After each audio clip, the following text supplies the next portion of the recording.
This is Live Channel's Creepypasta number 1. Alright, now, I know we've all heard of the stories of Anabel, and we've always seen the movies, and do you know that the real Anabel is essentially one of these, a Raggedy Ann doll. In 1952, a little girl named Anabel owned a doll exactly like this one.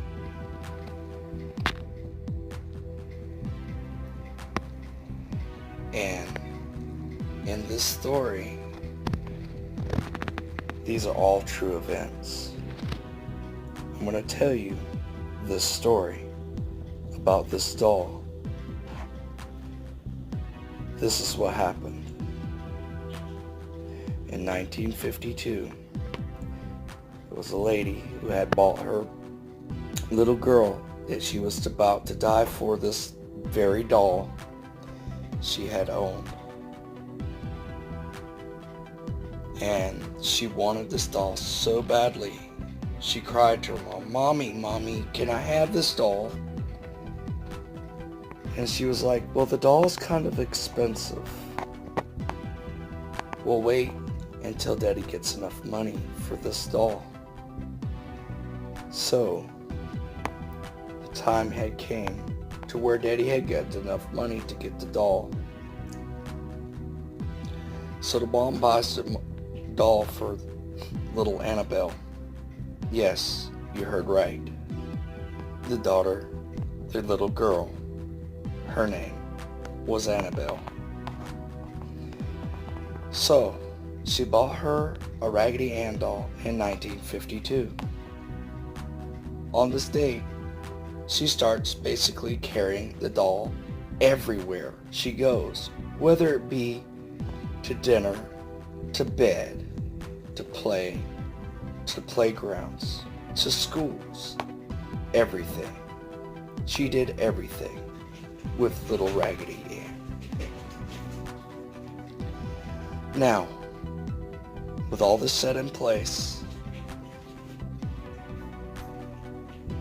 this is about to change in the story.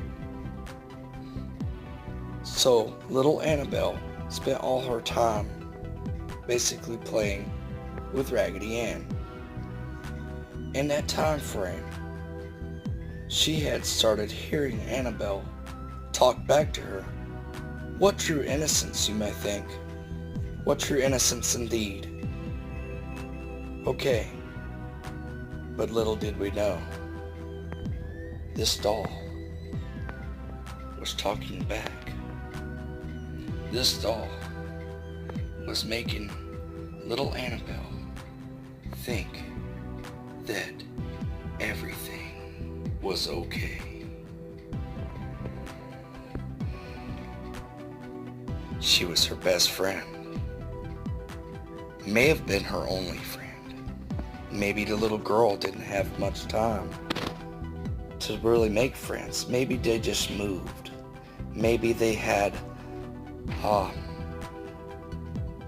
it was just really hard for this little girl to make new friends or have friends. But that's not a story. That's not in this one anyway. So, the little girl had her little doll.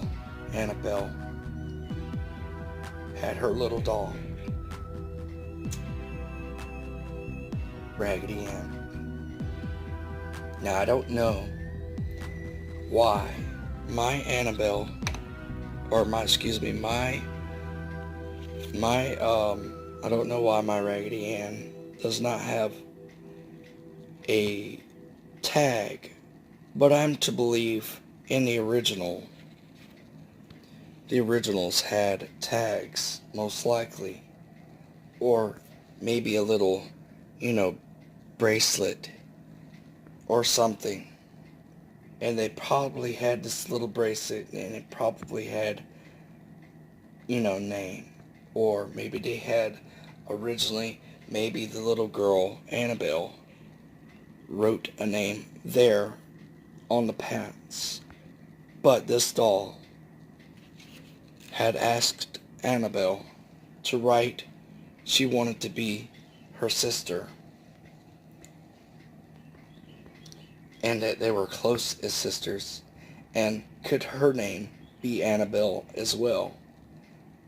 The little girl was thrilled. She was so happy she went and told her mom, "Mommy, Mommy, I named my doll Annabelle just like me." The mom thought, okay, there's nothing wrong with that. So it was okay for this doll to be named Annabelle now. So,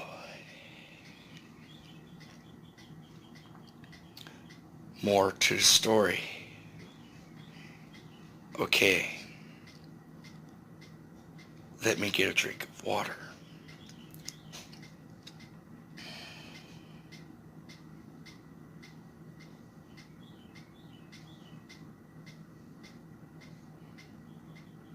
Okay, I'm sorry about that.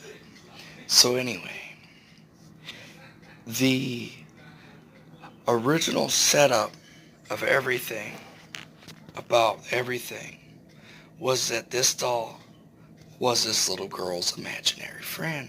They talked, they gossiped, they got along, they got into little arguments or whatever. So one day, the doll asked,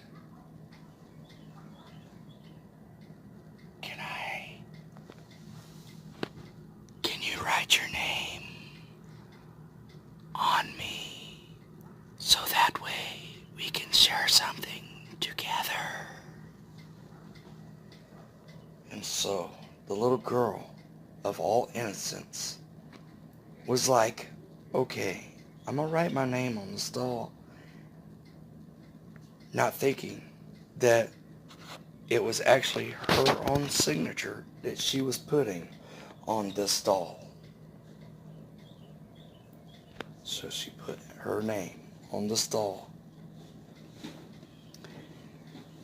At that point, this doll now had both her name and her signature. They slept together, ate together, played together all the time. Some time had passed. In fact, about a year had passed. So it's now 1953.